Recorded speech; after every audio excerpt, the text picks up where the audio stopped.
अस्सलाम वालेकुम दोस्तों 1967 में आर्कियोलॉजिस्ट को ग्रीस के साहिल से चंद किलोमीटर दूर कुछ ऐसा मिलने जा रहा था जिसने पूरी दुनिया के साइंसदानों को हिला कर रख दिया था। जी हाँ दोस्तों साइंसदानों को समंदर के बीच में से एक ऐसा शहर मिलने जा रहा था जिसको आज से पहले किसी ने ना देखा हो। और दोस्तों आज की वीडियो में मैं आपको उसी शहर के बारे में बताऊंगा। लेकिन दोस्तों मेरी आपसे गुजारिश है कि ये वीडियो स्टार्ट होने से पहले आप मेरे चैनल को सब्सक्राइब कर दें और अगर आपको मेरी वीडियो पसंद आए तो उसको लाइक एंड शेयर लाजमी कीजिएगा। चलो दोस्तों स्टार्ट करते हैं।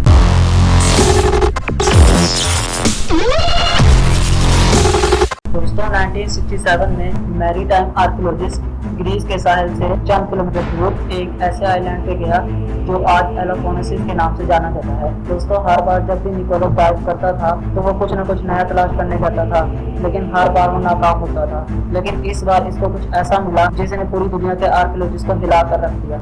जी हाँ दोस्तों निकोलस को समंदर में 13 फुट की गहराई में कुछ ऐसे पत्थर मिले जिनकी शेप रेगुलर पैटर्न में थी और दोस्तों ये यहाँ पर हजारों की तादाद में थे। और दोस्तों इससे निकोलस को ये तो साबित हो गया था कि ये नेचुरली तौर पर नहीं है बल्कि ये किसी इंसानों के बनाए हुए हैं। दोस्तों जब निकोलस ने इसके बारे में और जानना चाहा तो वो समंदर की और गहराई में गया और जैसे ही वो समंदर की गहराई में गया तो उसको कंफर्म हो चुका था कि ये और कोई पत्थर नहीं बल्कि ये बिल्डिंग के फाउंडेशन के स्टोन्स हैं। जी हाँ दोस्तों ये कई बिल्डिंग के फाउंडेशन के स्टोन्स थे।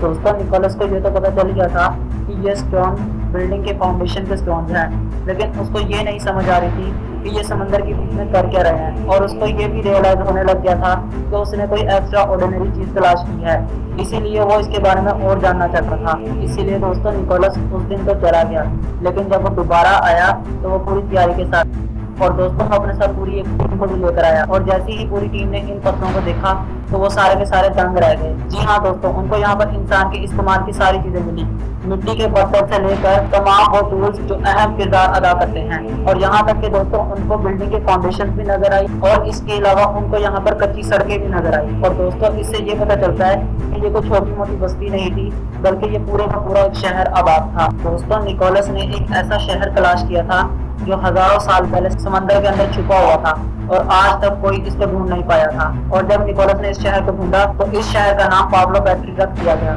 लेकिन दोस्तों अभी भी एक सवाल सबके दिमाग में घूम रहा था कि इस शहर में कितने लोग आबाद थे और ये कितना बड़ा था और ये कब आबाद था और आखिर इसके साथ क्या हुआ था कि ये पूरे का पूरा तबाह हो गया था। और आखिर में दोस्तों सबके लिए एक अहम सवाल है कि कहीं ये वही एटलांटिस तो नहीं जो प्लेटो का बताया हुआ है। क्योंकि दोस्तों मैं आप लोगों को पिछली वीडियो में भी अटलांटिस के बारे में बता चुका हूँ और अभी तक साइंसदानों को इसके बारे में कोई कंफर्म इंफॉर्मेशन नहीं मिली और इसी वजह से हम बार बार इसी की तलाश में रहते हैं।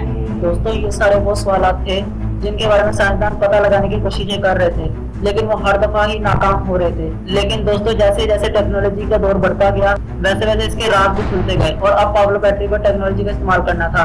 दोस्तों यूनिवर्सिटी ऑफ नॉटिंघम से ताल्लुक रखने वाले डॉक्टर जिनका नाम डॉक्टर जॉन हेडनसन था, दोस्तों इन्होंने टेक्नोलॉजी का इस्तेमाल करते हुए दोबारा से इसके ऊपर रिसर्च स्टार्ट कर दी और इस दफा उनको कुछ ऐसी चीजें भी मिली थी जो सबसे ज्यादा अलग थी। जी हाँ दोस्तों उनको यहाँ से एक पत्थर का ऐसा आला भी मिला था जो बीट या फिर कौन का आटा निकालने के काम आती है और एक जगह पर उनको टूटे हुए मिट्टी के बर्तन भी मिले जिससे उनको ये लगा कि यहाँ पर आज से हजारों साल पहले किचन हुआ करता था। दोस्तों डाइविंग कर करके इसके बारे में मुकम्मल तौर पे पता नहीं लगाया जा सकता था और इसीलिए आप बारी थी सोनार स्कैनिंग की। दोस्तों मैं आप लोगों को सोनार स्कैनिंग के बारे में पिछली वीडियो में बता चुका हूँ और अगर आप लोगों को इसके बारे में जानना है तो आप लोग मेरी पिछली वीडियो को वॉच करके इसके बारे में पता लगा सकते हैं। और दोस्तों जब अंडर वाटर सोनार स्कैनिंग की गई तो हैरत अंगेज तौर पर इस पूरे शहर का 3D मॉडल सबके सामने आ गया और दोस्तों साइंसदान इसका 3D मॉडल देख के हैरान हो गए थे। दोस्तों ये जो आप लाइनें देख रहे हैं ये असल में इस शहर की बिल्डिंग की फाउंडेशंस थी। इस शहर में छोटे घर भी थे और बड़े घर भी थे। और दोस्तों ये जो आप एरिया देख रहे हैं ये हो सकता है कि ये इस शहर के एडमिनिस्ट्रेशन ऑफिस हो या फिर यहाँ के किसी लीडर का घर हो।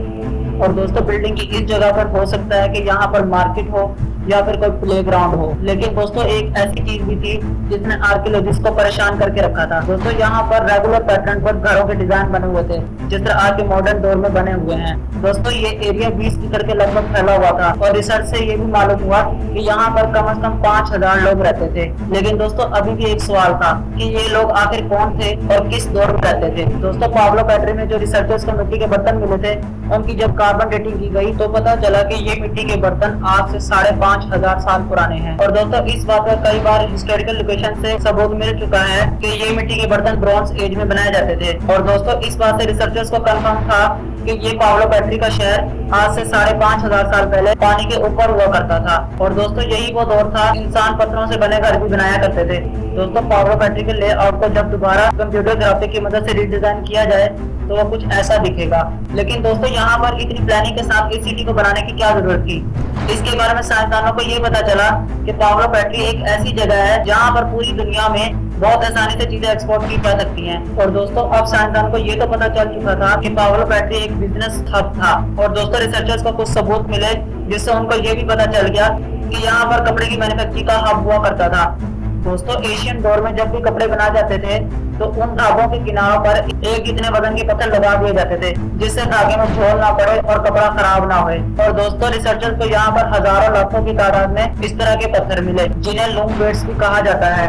और दोस्तों इन सारे सबूतों को देखते हुए ये कहा जा सकता है कि आज से 5,500 साल पहले पावलो पेट्री पूरी दुनिया में कपड़े एक्सपोर्ट किया करता था और ये एक बिजी सिटी हुआ करती थी। और दोस्तों आखिर में दोस्तों पावलो पेट्री में ऐसा क्या हुआ था कि ये पूरे का पूरा फलता फूलता शहर पानी के अंदर डूब गया था। दोस्तों रिसर्चर्स ने जब इसके बारे में रिसर्च की तो दोस्तों रिसर्चर्स को ये पता चला कि यहाँ पर एक ही रात में सब कुछ हुआ था। दोस्तों रिसर्चर्स का कहना है कि यहाँ पर पानी की मिकदार अगर बढ़ रही होती तो लोग यहाँ से माइग्रेशन कर लेते, लेकिन दोस्तों यहाँ पर हर चीज मौजूद थी जिससे ये साबित होता है यहाँ पर जो भी हुआ वो अचानक हुआ। या फिर दोस्तों ये भी हो सकता है कि पावलो पेट्री में एक बहुत बड़ा अर्थक्वेक आया हो जिसने जमीन का लेवल पानी से नीचे कर दिया हो और इस तरह ये इतना बड़ा शहर पानी के अंदर डूब गया हो। तो दोस्तों ये थी आज की वीडियो। पसंद आए तो इसको लाइक एंड शेयर लाजमी कीजिएगा। मिलते हैं अगली शानदार वीडियो में, तब तक के लिए अल्लाह हाफिज।